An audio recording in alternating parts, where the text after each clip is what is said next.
What up, people? Here we are. Here we are. We back at it again. You know how we do it. I got my brother Blaqink in the house. Most definitely. I'm your boy, Digital Pitt Boss. This is our very first show, and we got our first divine woman on the show. What you think about that? They say that women are divine, and we have divine love on the show. Can't wait to hear it. She got a pretty interesting story, so I hope you're prepared to get that on in. So with that, people, you know how we do it. I got my co-host, my brother Blaqink. Blaqink, what you think? I think we got a doozy for my brother. Like we say in the World Wrestling Federation, this one right here might be a slobber knocker. A slobber knocker. That's right. That's right. Well, go ahead, brother.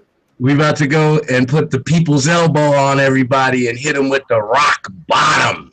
You know what I'm saying? I'm really happy to be doing a show that focuses around women, because we don't always get the women on the show. And with no delay, I'd like to have Divine Love introduce herself to the audience. How you doing? Hi, everybody. I'm good. It's Divine Love. Government name's Kim, if you want to know. So, you guys want me to just start telling my story, or? Well, I'll let Blaqink kind of guide his hand, as he knows a little bit about the early part of your story. Well, Okay. just to give a little background information on how we got into this situation, it's an evolution that came out of melanation. You know, with me, I tried to put the little button on it and seal the deal and come to a conclusion, but that was just an illusion. What ended up happening was we had someone reach out and touch and say, there's another extension to the dimension and another story that should be told. So we said, hey, we got a platform just for you called Her Story. The story from the woman's perspective. So just to clear everything up for people that might not know, this sister here, Divine Love, actually was part of the origination of the Melanation when it was still called Solar Nation, and spent a little bit of time down there in the nation of Honduras. So before we go any further, Divine Love, please tell us, how did you come in contact with the one they know as Nature Boy, Ether Boy, Solar Nation, Melanation, the Etherean situation? Do tell. Okay. Well, I met Nature Boy, I believe it was either YouTube or Facebook, and he was talking about, you know, going out the country to build an eco village. And I was like, well, okay, I want to go out the country and, you know, be a part of that. So that's how I first came in contact with him. And I sent him a message, you know, and asked him if it'd be okay if I come. And he was like, yeah. So, you know, I made my plans and, you know, Okay. went out there. So for a lot of people that are just now tuning in and seeing where that this melanation situation is coming to an end, they might not know how exactly it began. So if you could kind of fill us in, like at the beginning stages of this, before it was all blown out of proportion on social media, what was the atmosphere like? What was the communication like? And what type of group situation was there before you left to go there to Honduras? Okay. Well, for me, because, you know, I'm not a good communicator, so I didn't really communicate too much. But once I heard one of his videos, and he was saying that, you know, they wanted to build an eco village, and the sister introduced him to this guy, as everyone knows now as Phoenix, and he had property. And I was like, okay, yeah, that sounds cool. So I sent him a reply on Facebook and asked if I would be able to come. And he was like, yes. And that's how I first got involved. And they would send, you know, they had received messages, you know, back and forth through WhatsApp. And every once in a while I would go on there, but, you know, and see what they were talking about. And, Well, you know, let me ask you, like when you arrived there, how long did you stayed in the as part of the group, and then after you left the group, you know, what did you kind of do, you know, after you left? Okay. Well, I first got there in September, like September the 2nd, and I was with the group for a total of about 4 days, and 4 days without the group. And what I mean by that is me and some people, when like every time people would come in on the plane, he would leave and go to the city to pick people up. And me and 4 other people, we stayed behind for 4 days while they were gone for like 4 days to pick up people. So roughly about 8 days, but physically like 4 days within the group when people were there. So.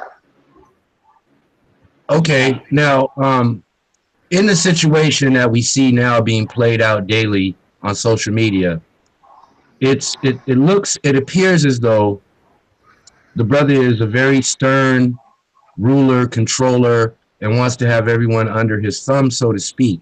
What was your experience like for those 4 to 8 days at the very beginning versus how it looks Well, now?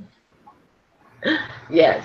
At the beginning, like after one night, I was there one night with the group, and then we were going to the town that we were going to be staying in, but it was dark, so we stopped at the town before, like 10 miles before the town we were going to, and we stopped at a hotel. And me and him had a conversation because he tried to call me out in front of people because someone was in my bag, and they told him I had books, and he didn't like people to have books. So he came to me really messed up, and that was our first confrontation that we had, and where I let him know, you can't control me because, you know, I'm a grown woman. I do what I want, and I came to be a part of a group, not to be a follower. So that was our first thing. And I was leaving the group because I went and got my own room. You know, I was like, forget this, I'm gonna do my own thing. But he came later that night and asked me to come back to the group. So I was like, okay, well, let me go back because I at least want to make it to the town we're supposed to be in. So I went back to the group, and, you know, we went on to Santa Fe, Honduras, where we were staying at the house. Now, was you after you left? So you there 8 days experience in the Melanation Honduras version. So did you go? Did you come back to the States? What did you do after you left the group? Oh no! After I left the group, it was me and 2 other females and a male that left the group. We left together. We decided when they were gone that we were going to leave when they got back. So when they got back, you know, we met the new people that came in, and then, you know, like an hour or two later, we left. And we ended up staying. I stayed 5 months. One of the girls stayed about a month, and then the other girl and her boyfriend, they stayed about 3 weeks, and they came back to the States. I decided that I wanted to stay, you know, because I was trying to, you know, do my little thing and enjoy it because it's a beautiful place. So I was like, I'm staying a while. I'm loving the attitude and I'm loving the vibe so far. And Yeah. I'm not gonna harp too much longer on hold on, let me pull my face up real quick. Sorry about that. I'm not gonna harp too much longer on this melanation situation because we are trying to move on and tell Right. her story. But a couple of things before we move on is that number one, how did that make you feel when you found out somebody went in your bag and quote unquote invaded your privacy? And then Uh, secondly, what exactly was it that made you decide that this little melanation solar nation situation is not for divine love?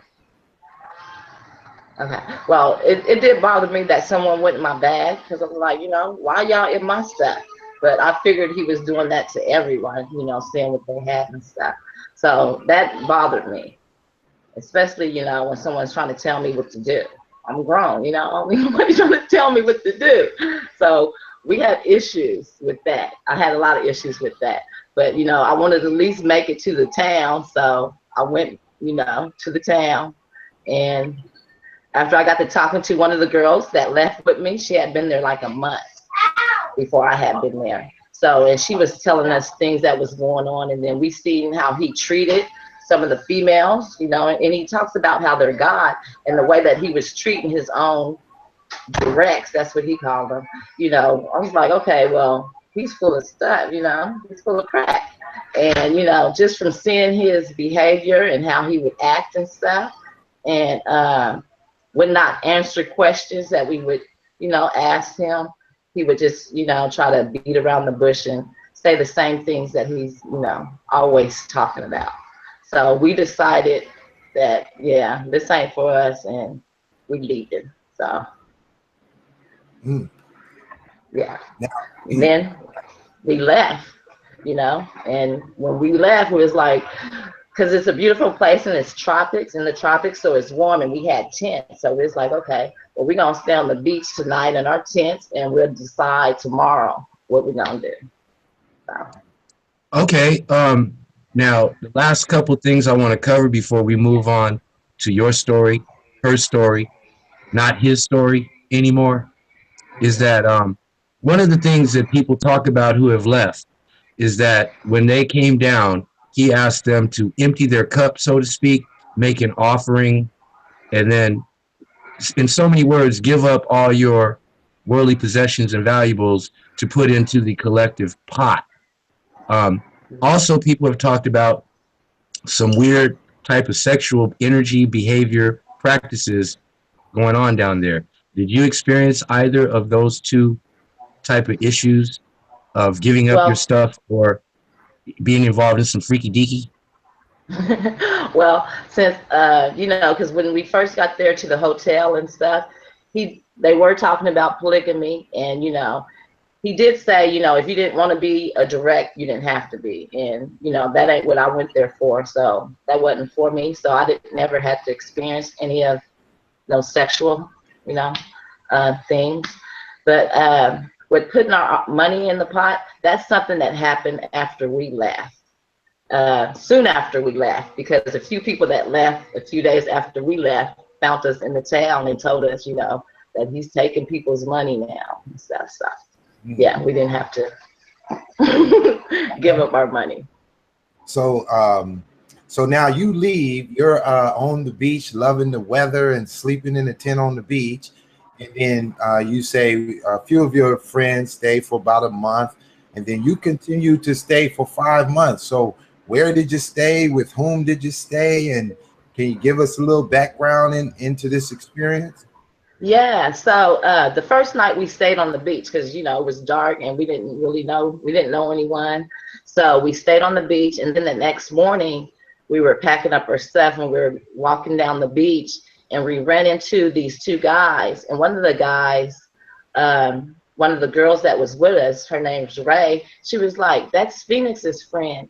I was like, okay, well, maybe he can help us where, you know, finding a place to stay and where we can go get food and stuff. So we stopped and talked to them, and they did that. They, you know, helped me and Ray, because me and Ray, she stayed a month, and, you know, I stayed 5 months. So they introduced us to a guy who rented me and her it was like a cabana. So I stayed there the time that I was there. So it was nice.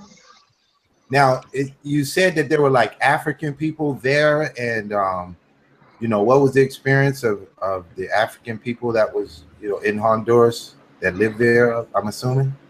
Yeah, so yeah. And you know, when we seen the first two brothers and stuff, we was like, okay. It wasn't that big of a deal that they were black. But then when we got to seeing everyone in the town, we was like, oh wow, these are black people. And then, you know, after we got close and, you know, started speaking with them, and, you know, they're telling us about, you know, their people and stuff, and they're descendants of Africans that, you know, ended up there from long ago, before Columbus, you know, came there. They people were there when they had the war, you know, fighting against Columbus with the some of the other indigenous people from there and stuff. So yeah, that was like a big good blessing, you know, because I got to learn a lot of history, you know, that I didn't know about. And I had no idea that, you know, that whole coast of Honduras is full of Black people. So that was a good Oh, surprise. uh, now what I like to do is maybe show, you know, your channel. You got some nice videos. You know, you recently started uploading.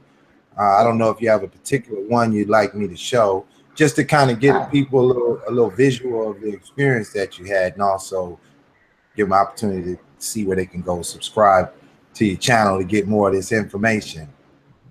yeah, that's Do you have cool. a particular one, or you just want me to pick one at anyone? Anyone's fine. I love them all, so pick Oh, anyone. let's see. I see my homie Delco building the camps until the houses can build. Let's see. Yeah, I'm gonna go with one of the traditional dances. Is that cool? It's a little short little clip. yeah, that's a good one. All right, hold on. All right, so this is her filming inside Honduras. Let y'all kind of quick see. Her channel is Divine Love. She just kind of oops. Sorry about that. Let me get that back on the screen. She just kind of started the channel up a little bit and putting up some visuals. So you guys going over there.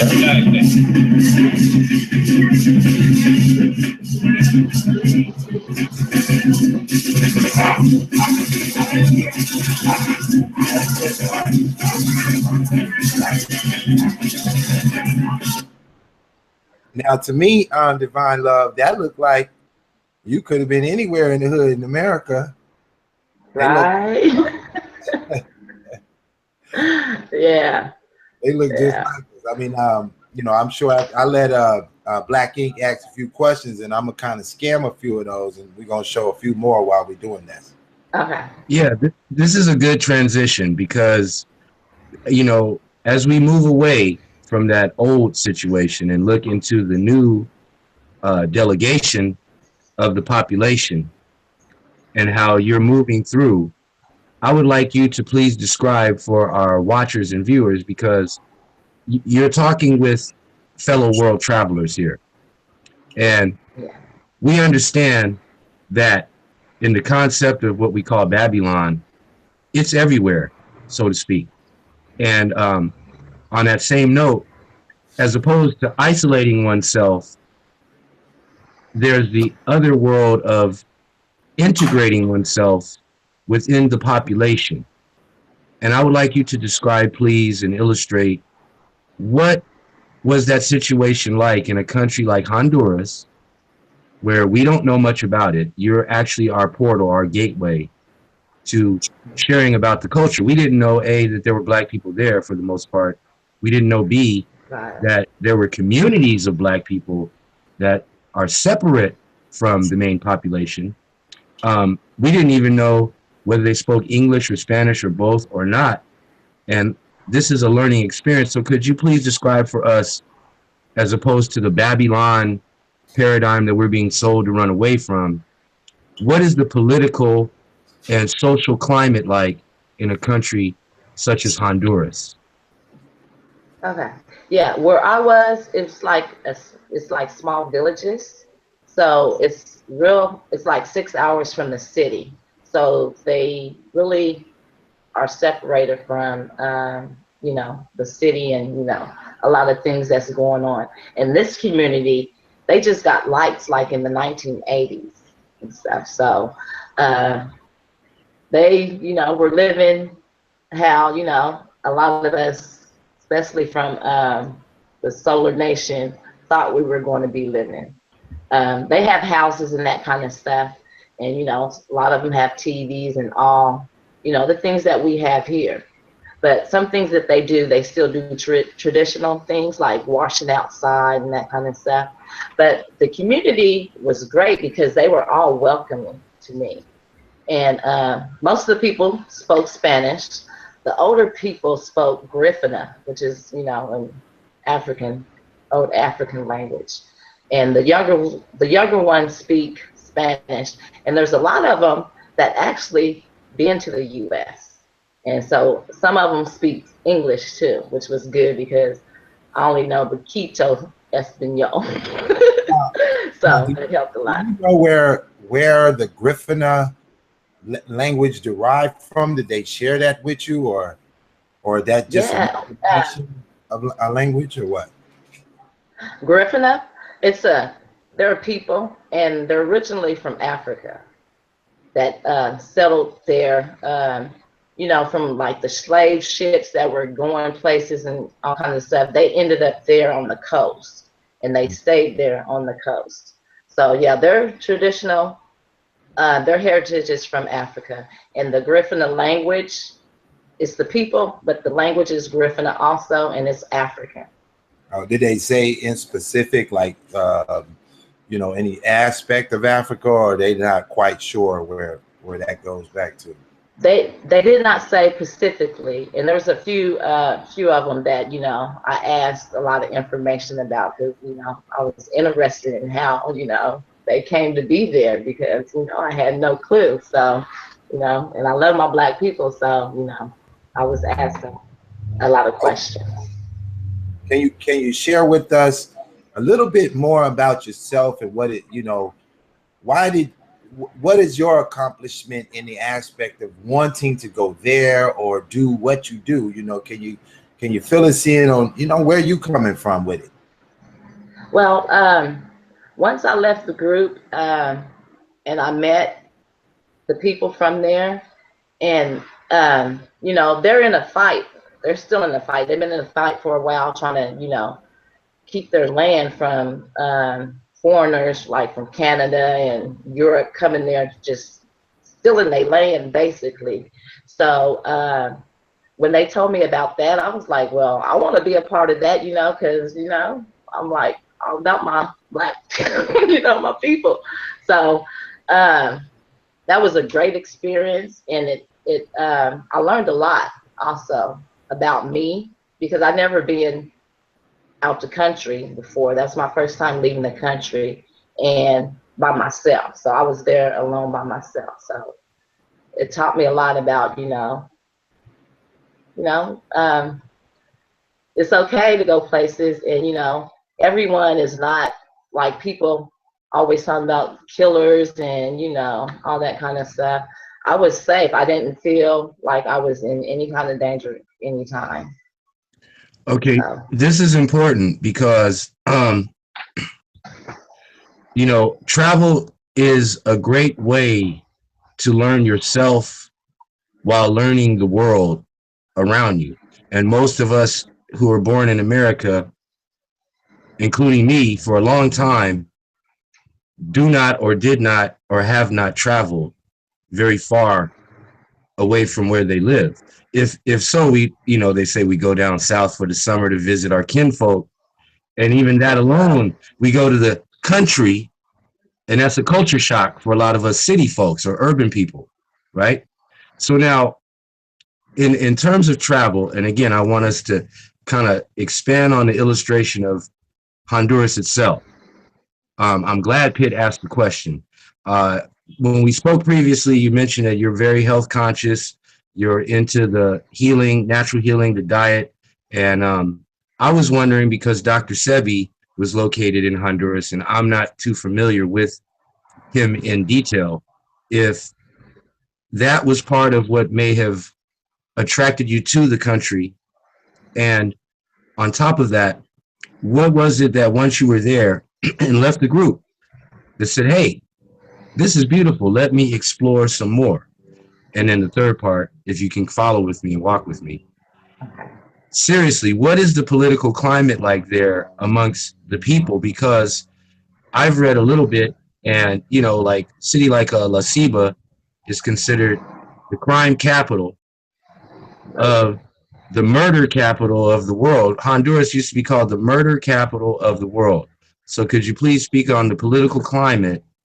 Um, what led you to stay there and explore some more?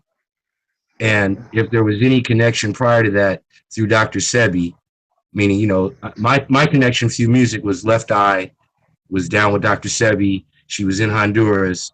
And then years later, up to last year, Dr. Sebi was in Honduras and some stuff went down. He got imprisoned and passed away. God bless his soul. May he rest in paradise. And then next thing you know, boom, Nature Boy pops up in Honduras. Please speak on that. Yes. Well, the political climate there, the government is corrupt, very corrupt, and a lot of they got a lot of American influence within the government there, and it's very corrupt, and that's why a lot of crime goes on, drug crime. Like you said, it's the murder capital of the world, and that's in the big cities. The part I was in is completely different. It wasn't a city. It's like living in a small country town. And that's, you know, I was born in a small country town, so, you know, it resonated with me a lot. And like Dr. Sebi, I knew a little bit about him, you know. I read about some of the things he did and stuff because, you know, I'm into nutrition and stuff, and he was too, and I heard about him, so I did a little research. But the main thing that wanted me to leave, that got me to go, was the fact that I had my passport for 3 years and I hadn't left yet. I hadn't been anywhere out the country yet. So that was the biggest thing that made me want to go. And when I ran across this dude, I was like, okay, well, there's other Black people from the States that's going, so that'll make my family feel better about me going by myself. They like, you can't go nowhere by yourself. I'm like, why not? My son did it, so I was gonna do it too. So yeah, that was the main reason why I went, because I wanted to go. And then when I seen videos of the place, it's a beautiful place. The Caribbean Sea is right there, and then, you know, you got the beautiful mountains and stuff. So. Now let me show some of your footage again, because since you said the Caribbean Sea, I happen to have one pulled up. So this is you. Okay. Sit down. Listen to it.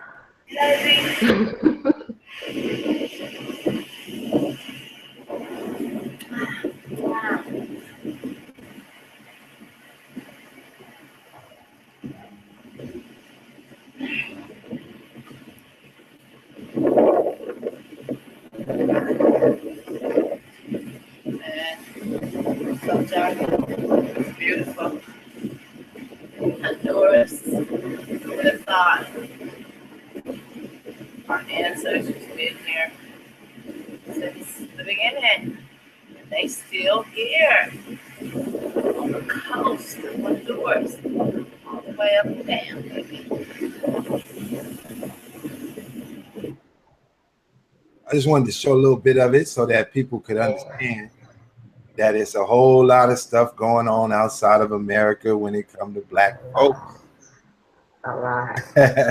It looked real nice. How was the food? What did you think about the food that you was eating? Well, the food is basically, they eat a lot of African food. One of my favorite dishes that I hadn't had before until I got there was called, let me make sure I say it right. I can't even remember now. It's with the plantains, the ripe plantains, and then green bananas, and you see those big wooden things with the big sticks, and they smash that up. So that's one of my favorites. Is it like and they ate a lot of. Is it similar to mofongo or mofongo? It starts with an M. It's similar. It's called like mofongo. I'm not sure if that's Honduras. I don't know why it's not coming to my mind right now, but they eat a lot of fish, and the fish is delicious because there's so many different varieties of fish, and it's all delicious.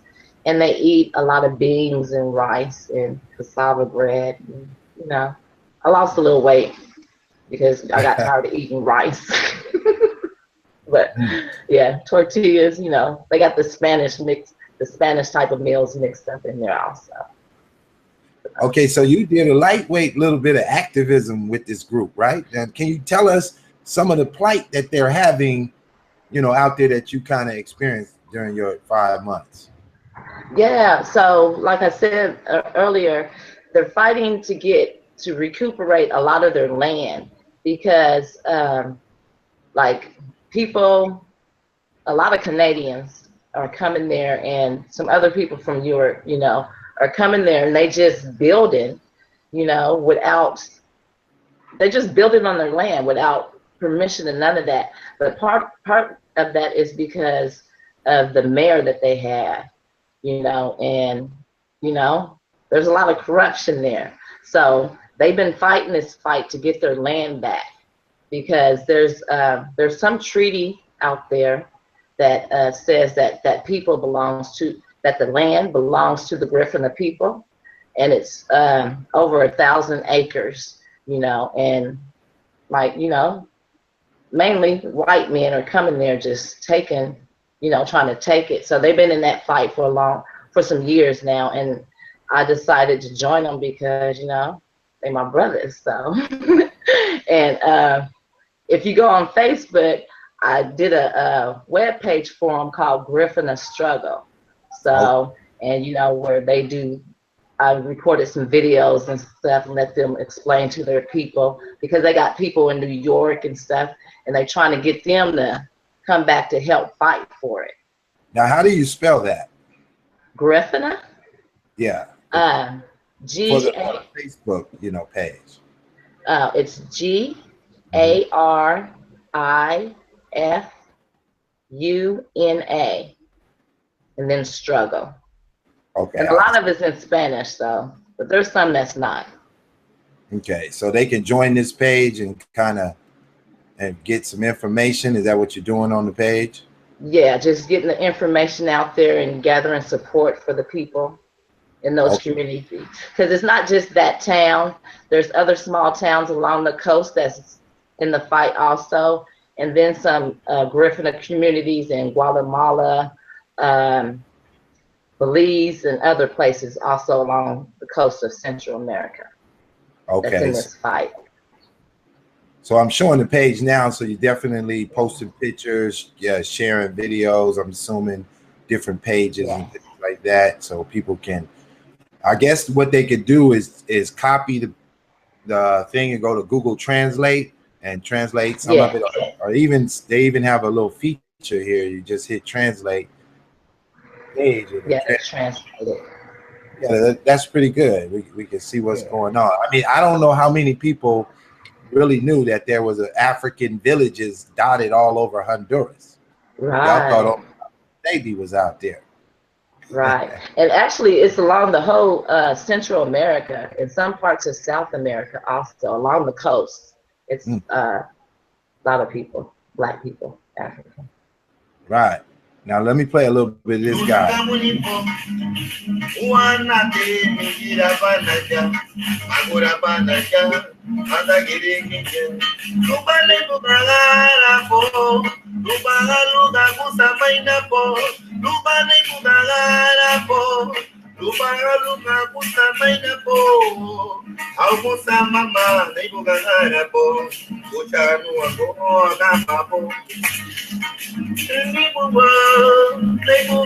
Now, I find that pretty fascinating. I mean, that would make me want to take a trip down there.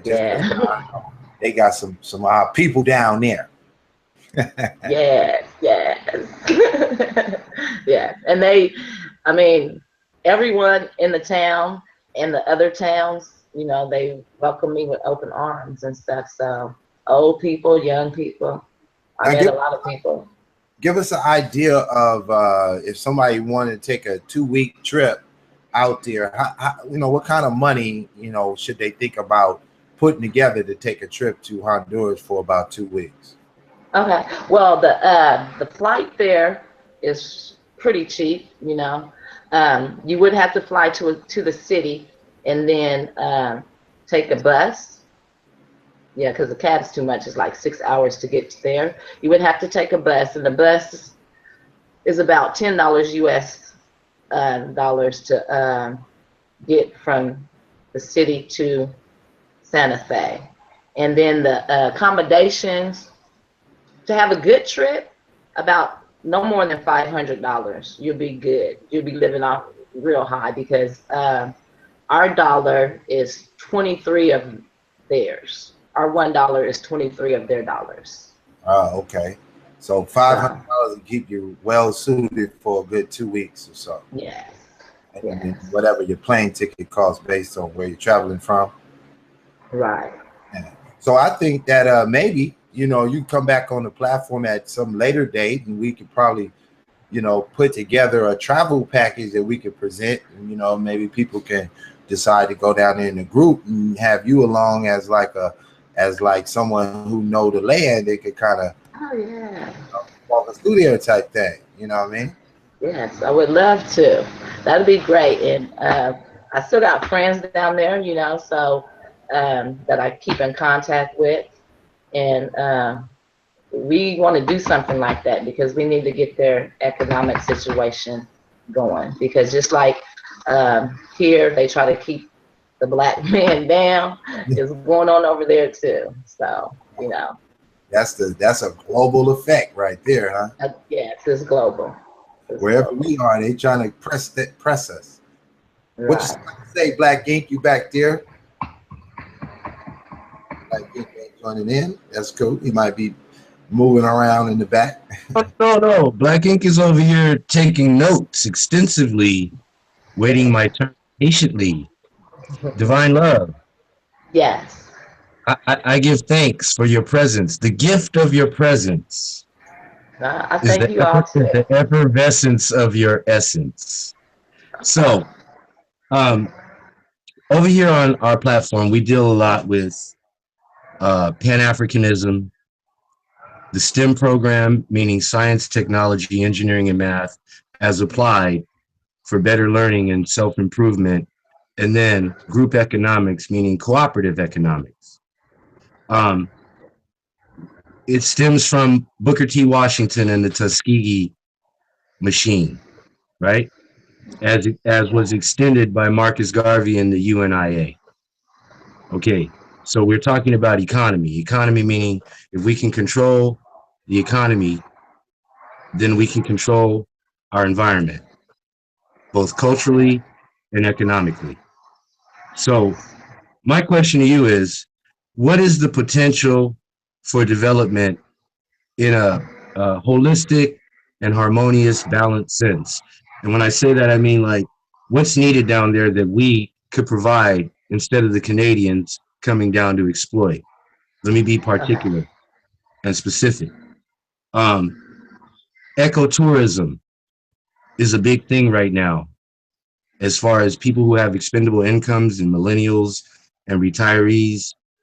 Sometimes they're called expatriates or just world travelers, want to come and feel comfortable in a natural setting. They want to like leave the money issue alone. That's not a problem. They just want to relax and decompress. So what's needed down there that we could provide, like ecotourism in terms of agriculture and having our own crop systems. Now, these are both seasonal type of trades. But then insofar as infrastructure in this Black community, what's the online access like? Can we provide some uplinks or some type of telecommunication opportunities? I like to call it techno bush. Please speak on that. Yes, all those opportunities are available. And when I was there, I spoke with a lot of the people in the community, and I was trying to help them come up with ways that, you know, I could help them to make money, because like most of them, to make money, they have to leave. So there's opportunity for the tourism, the agriculture, and the technology, telecommunications, all that. It's wide open right now, and they don't want the white man coming in being, you know, doing it. They want to be able to do it for themselves, or have Black people, you know, do it. So the opportunity is there. We just need people, you know, that want to do it, and you know, we could get that done. How did your cell phone work as you traveled along? Like, you know, were you able to still maintain like a good cell connection? Were you talking from your personal phone, or did you have to buy a local phone? How did that work? No, I kept my phone, and because some people have Wi-Fi, so you know it is available. But one thing is with their electricity, because sometimes the lights would just go out and there'd be no electricity for like 2 hours, One day it was like all day. There wasn't nothing, no electricity. But when the electricity is working, there you can get a pretty decent connection. Oh, I okay. had Sprint, so you know Sprint's all over, they everywhere. So, Well, you were still working from your same phone, like your bill with Sprint was working there. Did they charge yeah. you extra money for making calls from down there? Well, no, because Sprint has a free what you call it, country, out of the country, Uh, international calling. They have free international calling. okay, But that's otherwise, if you didn't have something like that, then you could get a phone from there. You know. okay. I'm sure some people would be, Excuse me. curious to know about that, as we all technical around these days. Everybody's Yeah. stuck on their phones. Go ahead, brother Ink. I see you building. Yeah, sis, thank you so much because now you got me back in professional journalism mode. Um, Education wise, see, I come from a family of educators. My mother, my grandmother, my auntie, my sisters, they all did education. My younger sister, or youngest sister, took it beyond the borders of the United States. She went in Japan for 5 years and taught English. Yeah. She's now she's now working in radio communications, and she's going all over the world and representing software technology for radio marketing research, right? Oh, iHeartRadio. she might know my So, cousin over there. pardon me. Okay, yeah. I thought I put my phone on block, but anyway, let me say this. Education wise, are there openings for Black Americans to improve upon their educational system, meaning resources wise, or having a computer technology that's integrated where all the children in the community and the families are now online? Um, that could somehow we could integrate it into their, I don't know why everybody trying to call me now, but that this computer technology and putting people online can be integrated into not only their educational system but into the society. What did you see insofar as helping to build that? Well, with the education system, they need help with the educational system. They got a few teachers there, you know, that are really trying to do the best they can, but they have limited resources. The schools are like falling apart, and they need books. They don't have computers, any of that kind of stuff. So that's a good opportunity too, because they need all the everything for education. So Well, I would like you to kind of, we can get to the end of the show, kind of bring us into a closing.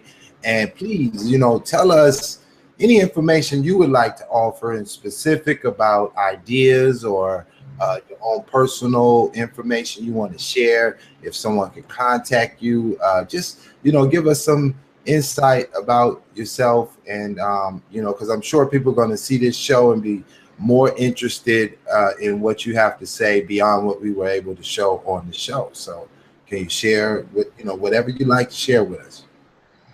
okay. Well, my experience there, I loved every minute of it, and it got me to realize that Black people everywhere, we need to stick together and help each other, because the only way for us to get out the economic situation we're in here in America and other places is for us to build together. So that's something that I, really want to get people involved in, especially for this community, because they like my family now. And so if anyone want to help with anything, any kind of like, because they're trying to build things also, so with building supplies, all that kind of stuff.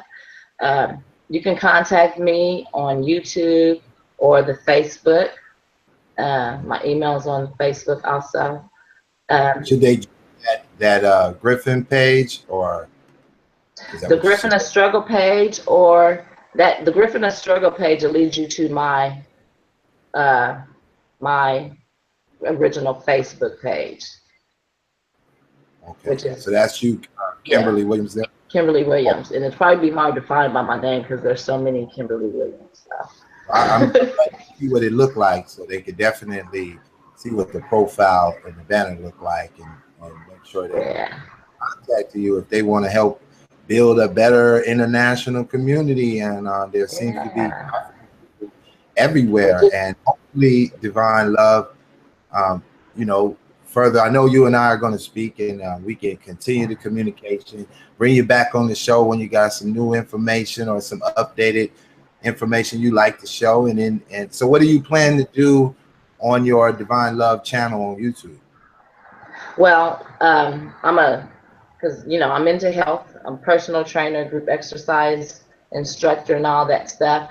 So I plan to go in that direction, but bringing it in with just overall wellness, mental wellness, and all of it. So okay, that's one of my passions.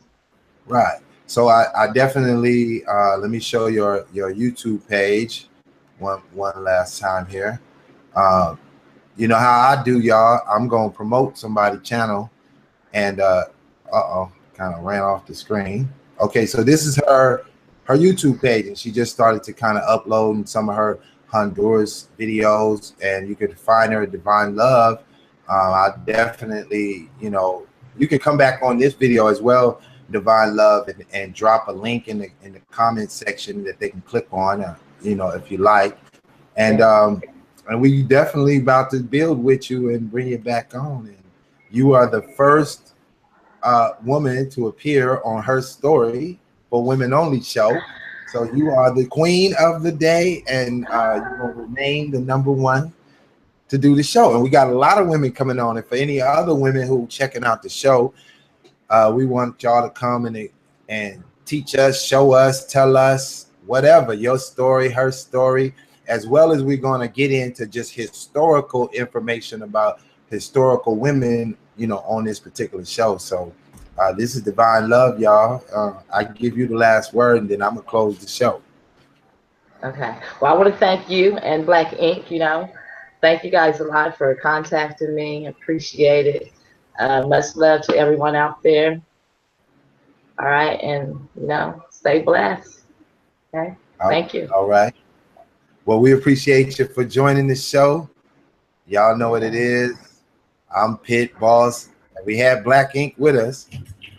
And he sounds like he just jumped out, but I'm sure he'll be coming back in with us. And I thank y'all for tuning in. And this was Her Story with Divine Love. If you want to be on the show, contact us, 99lightyears@gmail.com. Let us know about Her Story.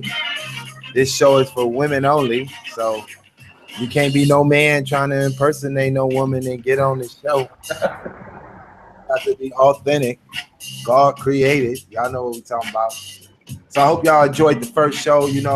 Definitely reach out to us. Go join Divine Love over there at her channel. See what she got going on. Of course, we have Blaqink rocking the mic with us. I'm your boy, the Digital Pit Boss. We appreciate y'all for joining this show. And with that, one love. Goodbye.